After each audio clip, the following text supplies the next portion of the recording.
बिहारियों के बिना किसी राज्य का काम नहीं चलने वाला है, चाहे वो गुजरात हो या चाहे वो महाराष्ट्र हो। कभी भी बिहारी बोझ नहीं बनता है, जहां जाता है वहां का बोझ उठाता है, वो कहीं बोझ नहीं बनता।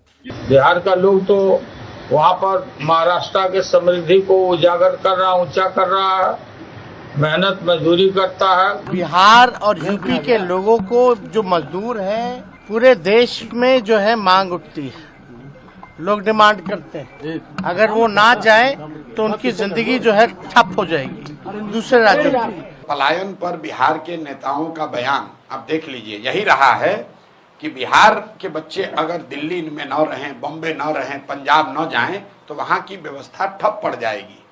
ये पहली बार है, जबकि 3 साल पहले मैंने जनसुराज ने ये बात उठाई कि आपके हमारे बच्चे दिल्ली बॉम्बे में जाकर सब्जी का ठेला लगाते हैं या साफ सफाई का काम करते हैं, टेम्पो ऑटो चलाते हैं।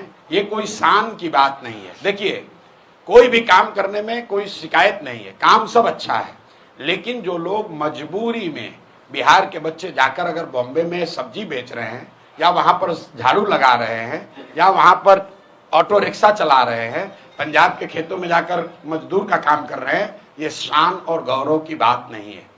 आप नीतीश कुमार का बयान देखिए, लालू जी का, तेजस्वी का बयान देखिए। ये लोग हमेशा यही कहते हैं कि बिहारियों की हर जगह डिमांड है।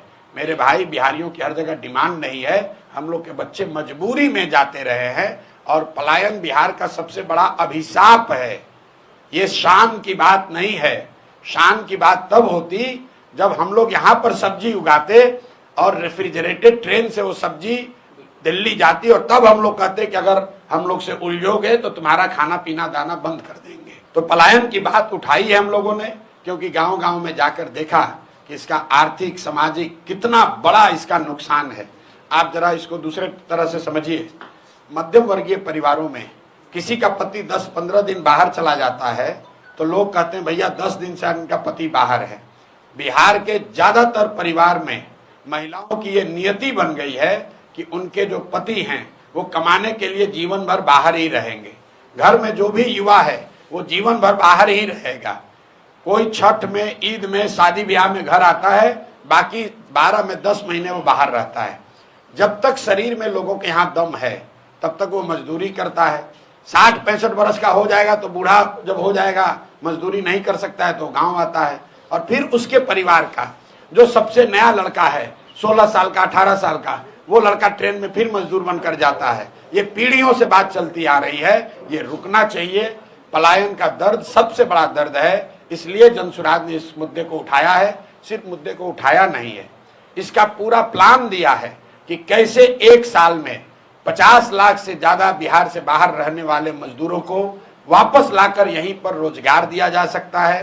कल भी अभी सिवान में 15 मिनट तक मैंने इसको समझाया है। एक लाइन में आपको बता दूं, जनसुराज का जो मॉडल है कि जिस दिन बिहार से पूंजी का पलायन रुकेगा, उसके बाद बुद्धि का पलायन रुकेगा। पूंजी और बुद्धि का पलायन रुकेगा तो श्रम का पलायन अपने आप रुक जाएगा। बिहार से हर साल सिर्फ लाखों बच्चे मजदूर बनकर नहीं जा रहे हैं, करीब करीब 2.5 लाख करोड़ रुपया पूंजी का पलायन हो रहा है, जो बैंकों के जरिए हम लोग का पैसा दूसरे राज्यों में जा रहा है। उसको रोकने की जरूरत है। वो जब रुकेगा तो जो समझदार लोग हैं, पढ़े लिखे लोग हैं, स्किल वाले लोग हैं, उस पैसे का इस्तेमाल करके वो यहाँ पर रोजी रोजगार की नई नई व्यवस्था शुरू करेंगे और उससे यहाँ पर श्रम का पलायन अपने आप रुक जाएगा। 1 साल में, जनसुराज का वादा है, 1 साल में किसी भी व्यक्ति को मजबूरी में, अंडरलाइन कर रहे हैं, मजबूरी में, स्वेच्छा से जाना चाहते हैं जाइए, लेकिन मजबूरी में अपने बच्चों का पेट भरने के लिए हरियाणा, पंजाब, दिल्ली, बॉम्बे जाने की जरूरत नहीं पड़ेगी।